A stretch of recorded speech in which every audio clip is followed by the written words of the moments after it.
is not kind. The controller in the cabinet. The brain of the signal is usually hiding in a metal box near the road. Near many signalized intersections, there is a cabinet mounted on the sidewalk or roadside.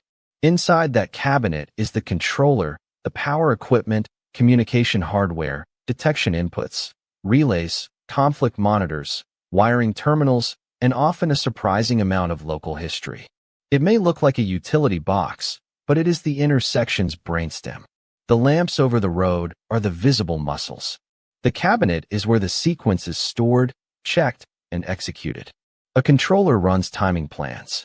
It knows which phases exist, how long each phase may last, what order they follow, what minimum green is required, how yellow and all red intervals are handled, and what happens when a pedestrian call is placed.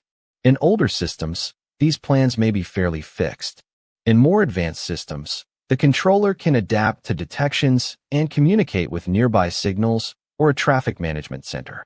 The controller also has to be cautious about impossible combinations. You do not want north-south and east-west through movements both getting green at the same time. Conflict monitoring equipment watches outputs and can put the signal into a flashing fail-safe mode if dangerous combinations appear. That is an important idea. The system is designed with the expectation that equipment can fail.